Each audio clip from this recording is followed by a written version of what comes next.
Again, it says I'm live, but it never picks up right away, which I think YouTube is doing on purpose. So um, I do believe the camera is right here. Yeah. So if I look at the screen, oh, for fuck's sake, why am I getting notification from the banks that my cards are maxed out? Okay, I'm gonna try once again. I just started at a. God, that probably took me half an hour. I started to do a live, and there's one thing you're going to figure out when you reach an age is you can't control your goddamn your faculties might be going, but you can't fucking control your bodily functions quite often. And for me, and I crack it, I chalk it up to a lot of what these doctors have done to me over the past years, pumping me full of drugs. And I also made the mistake years ago, 2018, I think it was. I made the mistake of drinking water from a spring down in southern Ohio where I used to live, thinking I was being all, off the halfway off the grid, et cetera, et cetera. I just took a shower and just realized I'm losing most of my hair finally. Uh, and that's a whole other story. Two terrible, insane, born again Christian landlords who just decided they wanted to fuck with me for no good reason. Instead of just let me do my thing, make money. I was trying to run, a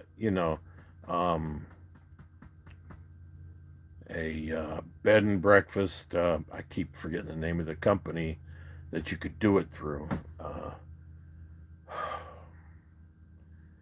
The start. Oh, fuck it. It doesn't matter.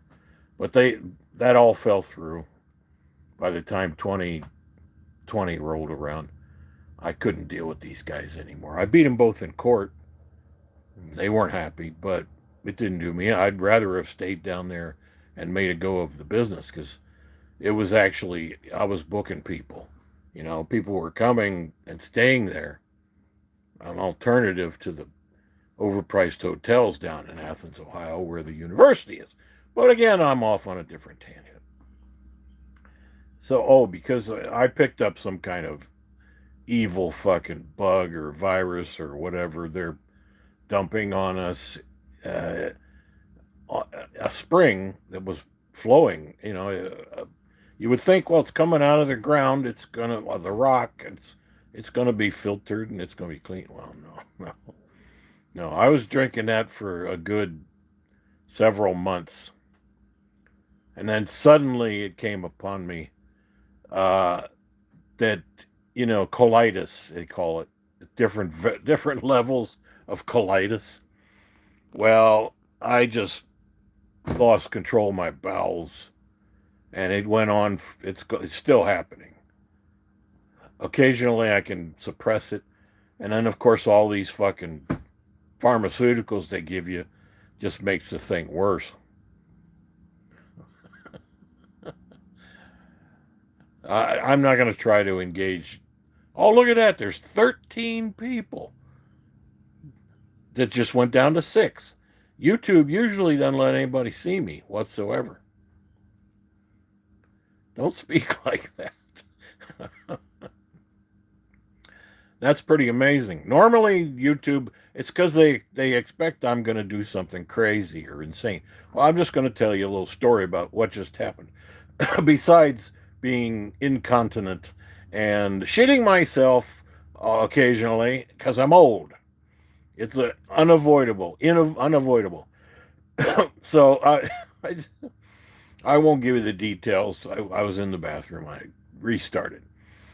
But like many people, I can't get around so much anymore. I can't walk from here to the car to do my limo car business, without severe pain, my legs, my back, my lower back, my hips, blah, blah, blah. but that's to be expected, I guess. Uh, so, um, I sit here like many people because what's on television is mostly garbage. You can sift through it, and occasionally you'll find something worth watching a movie or something. But anyway, I find myself doing this. See, everybody just left because I'm not talking crazy. I'm not doing something weird. I end up doing this, surfing these fucking live feeds on YouTube. YouTube is MK Ultra, by the way. YouTube is now it just jumped to 21. How does that happen? YouTube is MK Ultra. YouTube is mind control. It's controlled by the people that own everything, and it's meant to lull us into a stupor, and it works. I find myself doing it too, doom scrolling or whatever they want to call it now. So anyway, and most of the people that pop up are fucking lunatics. So, you watch them for a while. But there's this one old guy in Santa Monica, Ori, what's his name? I just had it, Ori something. He's like 80 something, 80 in his early 80s. Turns out, because I just did a search on the guy, he is an actual, not mafia, but just hooked up with some nefarious gangster types in Los Angeles. And years back, he was like a fixer, they say. He would go around and solve people's problems, and the people running Hollywood, they are criminals.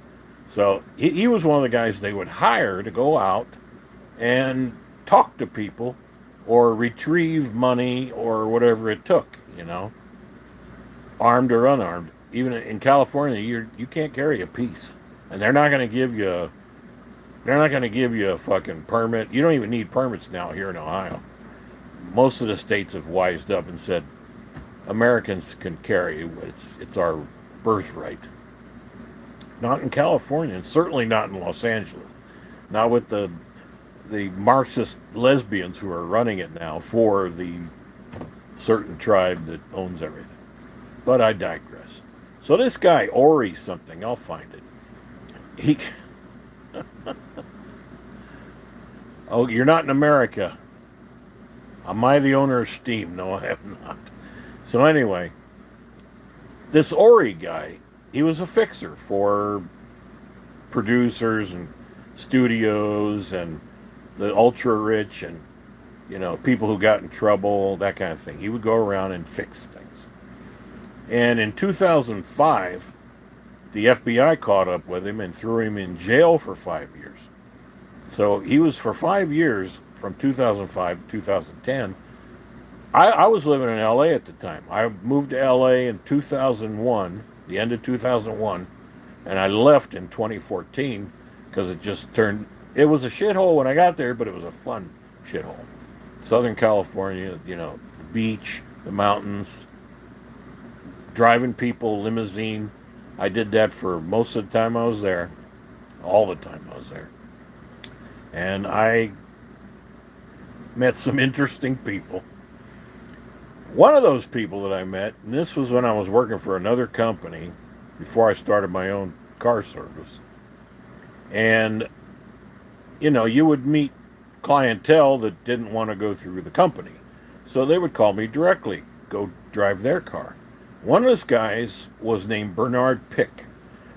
Now, Bernard was a 40-something, his family, the Peck, P-E-C-K. The Peck family were rich. His brother ran Sunset Gower Studios. His family was into real estate and all kinds of shit. His dad was an architect who built the Cinerama Dome. He designed and built the Cinerama Dome and the Hyatt on Sunset Boulevard, the Strip, among other places. So this guy inherited millions. But he was an attorney. I mean, he made it through Stanford, which is pretty good in law, but he didn't practice law. He didn't have to. He had millions, lived in Malibu. So I drove him a couple of times, and the cocaine was flowing. I didn't, he kept offering it to me, and I'm like, no, no, no, no. I'm driving you to keep you safe. I'm not doing cocaine. Okay. So I would drive him and this drugged out, coked up girlfriend of his around. And then one day he says, hey, I want you to come to my house in Malibu. I want you to drive my Mercedes. And I want you to meet my production partner. He fancied himself a film producer, although I don't think he ever produced a single film. Just playing at it, which was great. Me, I'm making a couple $100 here and there, and most of the people I drove were just rolling in money. But he says, come up to the house. So I go up to the house. He lived in one of the condos that was north north north of Malibu proper, because it went way up PCH. And he was in this high-end condo. He's got a grand piano sitting in the front room, kind of shit.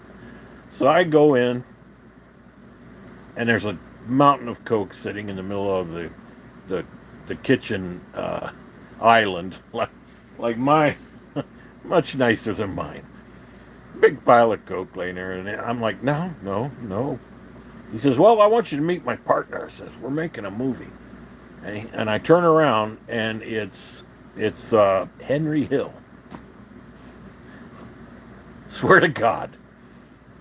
Henry Hill, at the time, was bouncing around California and Los Angeles. This is the guy, the Goodfellas guy, the real guy, and he was just a total degenerate, just a total drug addict, degenerate, drunk.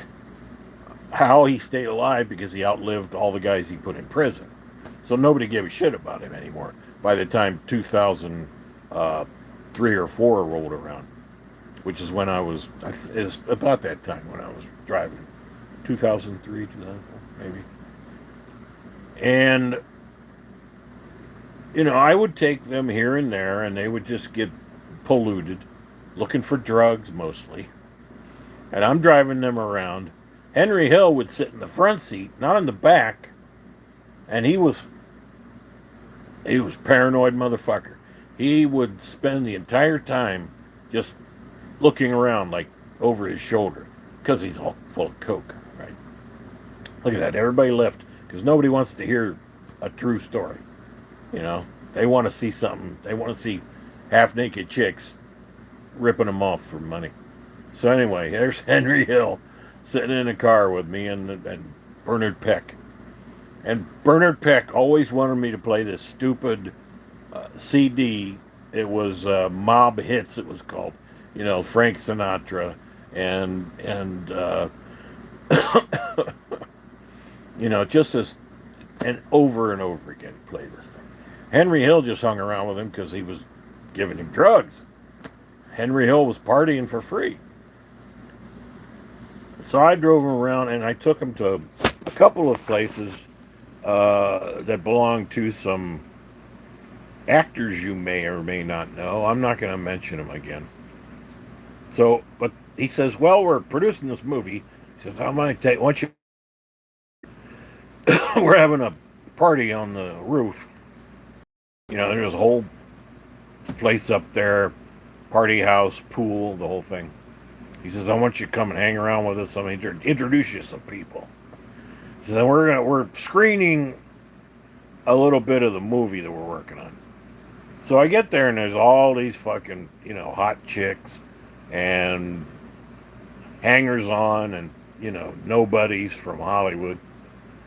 So I'm hanging around. I'm not drinking. I got to drive, So the preview of this movie was just, his son was basically directing it, and it sucked.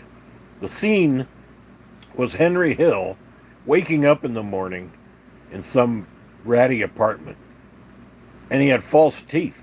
So he goes in the bathroom and he's putting his false teeth in, and he's like mumbling about something. And I thought, what kind of movie is this supposed to be? I thought, you should let me make the movie. I could have done something really good with Henry Hill. But instead, it was like it went nowhere. I guess he was trying to get somebody else to pay for it. It didn't happen, which is the way Hollywood operates. So anyway, it's toward the end of the thing, the end of the evening, and he says, "I want to introduce you to some people." Bernard Peck says, "I want to introduce you to some people. They need a ride home." I'm like, okay. Takes me down. We go downstairs to the restaurant part of it. There was a restaurant there, and there's three old guys sitting in a booth. I mean, at the time, I was in my late 40s, so these guys were 60s, maybe, you know. But they looked like me now because I'm 69. I'm pushing 70. And I look at these guys, and I'm thinking, why do these guys, they look weirdly familiar? He says, hey, these guys are real gangsters. He was just enamored with this shit, Peck was.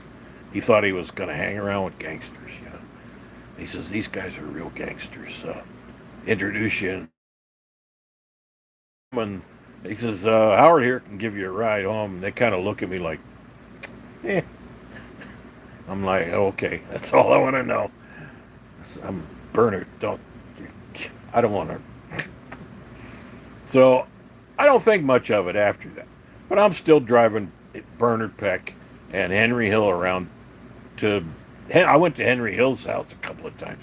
And this guy he's yelling at his wife. That's before he left, or she kicked him out. You know, he had a couple of kids living there. It wasn't any special place. And he just spent his time arguing with her and drinking on the porch. So I'm like, all right. One time he calls me up without Bernard Peck around. And he says, can you give me a ride? I go, yeah, sure. So I go over and pick him up in my car. And while I'm standing there waiting on him, he's sitting in like a little cubby hole office space. And he's listening to an answering machine. You know, this is before, the cell phones were not cell phones at the time. You know, they were shitty little Nokia things. Without no cameras, no nothing. This is when it all first started. I should have got into it. So he's listening to this answering machine. And it's nothing but static. Kind of like, I got a radio sitting here. Now, if you play it when it's not on a channel, all you can hear is static. And then you'll hear some kind of noise and a pop or, And I'm thinking, and he's listening to it intently and making a note here and there. I'm thinking, this guy got some kind of code going. You know, he's still doing dirty deeds, done dirt cheap kind of a thing. Maybe. But he was too drugged out to function any longer. This is in between him getting busted and magically being released from prison. So obviously he still had dirt on people. He actually ended up homeless down in Venice Beach one time. I never saw him down there, but people told me about it. I'm like, yeah, I drove that crazy fucker. So, but then one day Bernard Peck stops calling, and that's the way it goes. These rich guys, he was going, hey, you know what? I'm going to buy an Escalade. I'm going to give it to you, and you can make a business out of it, as long as you just drive us around. Never happened. Of course it never happened. And I had so many millionaires and even billionaires, they love to hear themselves saying that shit. Oh, Howard, you're great. We're going to set you up, get you a couple of cars. And it never happens because they don't give a fuck. It feeds their ego. They love to hear themselves say that shit. Oh, we're going to make a movie. We're going to do this. Nothing comes of it. So, years go by. I don't hear from either of them. And I'm still thinking about these three geezers. These are real gangsters, sitting there, and I'm thinking, okay. And then I got sick in 2014. I left LA because I couldn't deal with it anymore. It was just fucking awful. Moved back to Ohio, where I am now, and I have been since 2015.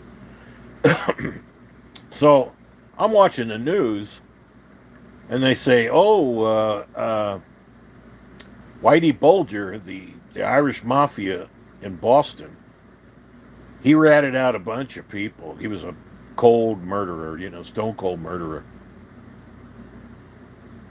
Where am I from? Ohio. So they said, well, the FBI just caught up with Whitey Bulger in Santa Monica. And they busted him, and he had like a couple $100,000 in cash stashed in the wall of his apartment. Him and his wife. And I looked at the picture of him because he was old by that time. He was in his 70s, I guess, when they popped him finally. And I thought, well, the FBI had been using him, all that time. He was not unknown. He was not a fugitive. They were protecting him, but he became not so useful. So they busted him. And I looked at the picture of the guy, and I'm like, holy shit. That's one of the motherfuckers that was sitting at the table that Bernard Pick, the producer, introduced me to at the Hyatt House at that party. They were real gangsters. And I thought, holy shit. One of those guys was fucking Whitey Bulger. So he was obviously still involved in some nefarious shit. So time goes by. Here it is, 2026. And I'm looking at YouTube videos, crazy YouTube videos, like everybody else, just scrolling through these things. And this old guy in Santa Monica pops up, and his name is Ori something.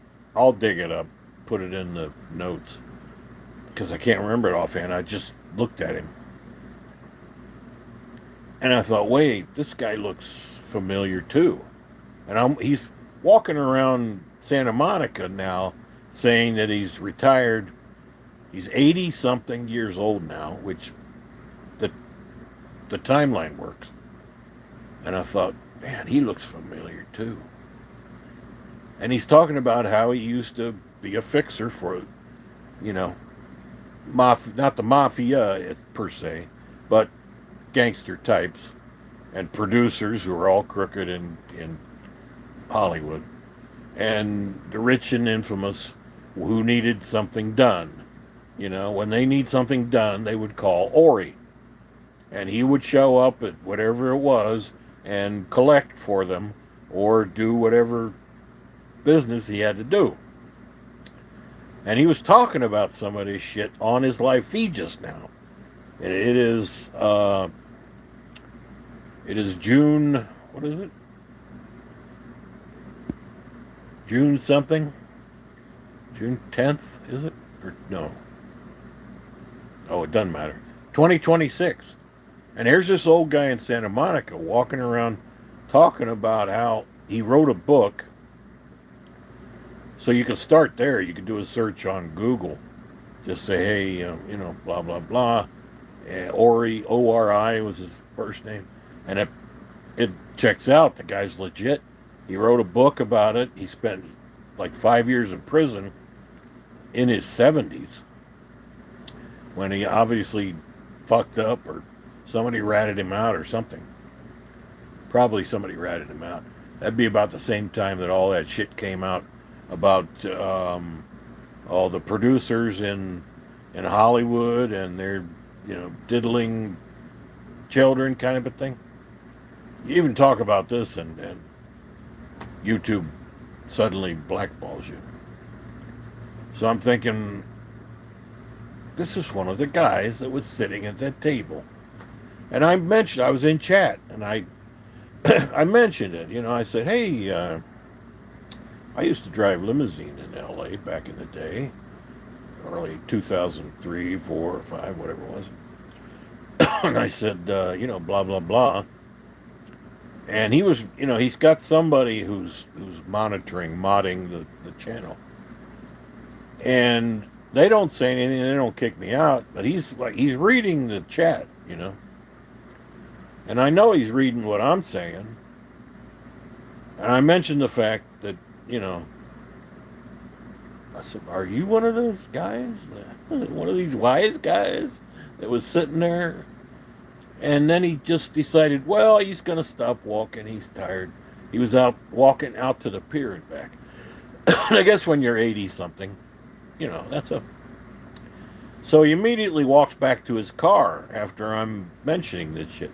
So I liked and subscribed so I wouldn't freak, because I've seen him before, once or twice before, and I thought he's just bullshitting. But I checked it out, and he actually wrote a book about being an accidental gangster or something. And I thought, I came this close to being that myself, because I had people in LA asking me to do nefarious favors.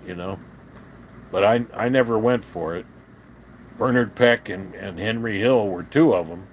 They were wanting me to go get drugs for them and shit, and I'm like, that might be a reason why But something else happened.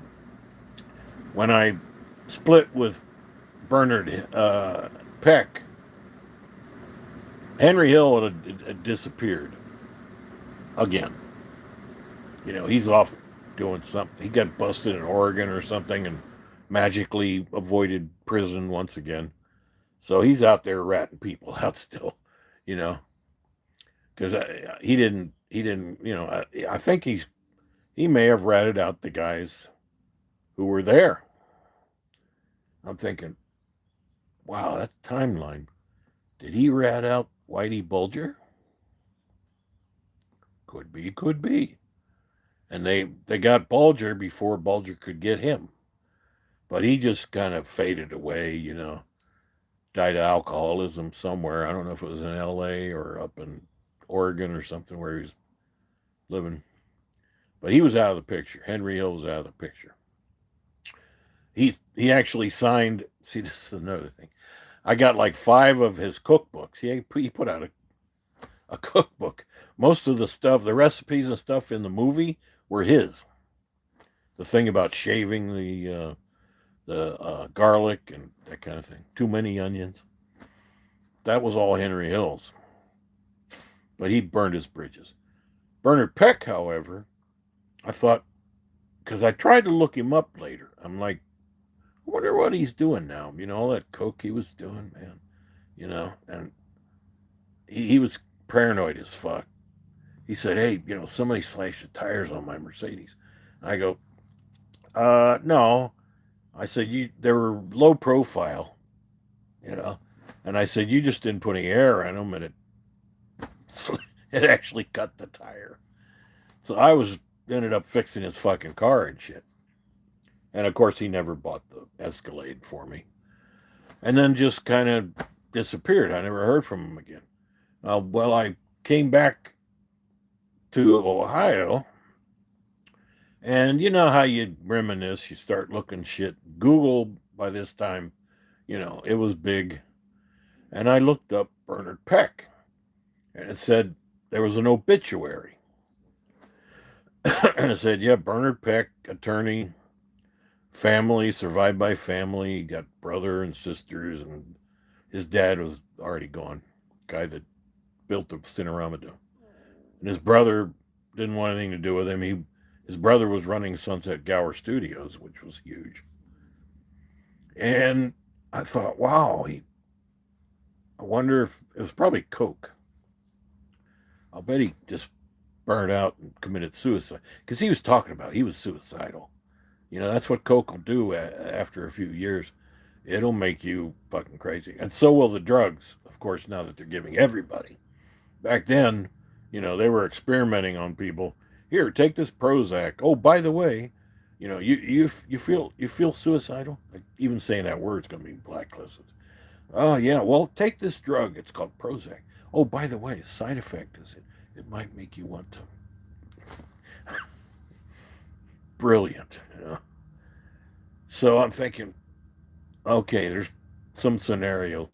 Either the coke killed him, because he was still young. He was probably in his 50s, you know. Not, maybe, no, he might have even been younger than me at the time. Anyway, so might have been the coke, might have been the alcohol, might have been self immolation, or it might be he stepped on toes. And I'm thinking, that's a distinct possibility. He might have stepped on some toes of these quasi gangsters in Hollywood and Los Angeles. And then I'm looking at this Ori,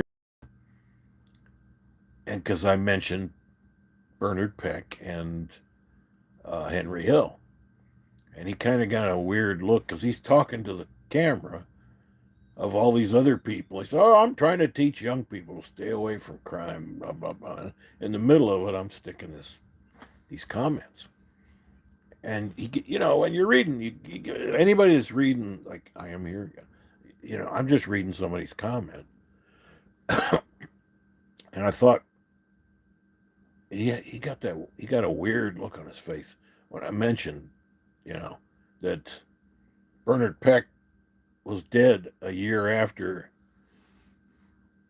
hanging with Henry Hill and introducing me to these old gangsters at the Hyatt on Sunset. And I thought, no, no, no. He didn't solve somebody's problem, did he? No, no. But it's right about the time he went to prison. 2005 was after that. And then I thought, well, Henry Hill might have ratted everybody out, which he probably did. Oh, by the way, I was mentioning his cookbook, Henry Hill's cookbook. I bought like 5 copies of it, and he signed all of them. And I gave them to my family members. I sent them, as Christmas presents. Nobody believed it. They thought I faked it. I'm like, nobody, because I don't have pictures of me standing there, with these. You don't do that. You don't take pictures with your clientele, and you're supposed to be on the down low. And my family, they're like, they didn't believe me. I'm like, actually, it's a little upsetting, but I don't really care. I don't really fucking care, because these were my experiences. This was my life. I lived this shit. So I don't give a fuck anybody believes me or not. Don't fucking matter. It's just that that's why it popped up. Ori, what's his face? Do a search for Ori, O-R-I, his name. First name is Ori. The last name escapes me. It's kind of Italian. And 2005 arrest, Hollywood fixer, gangster.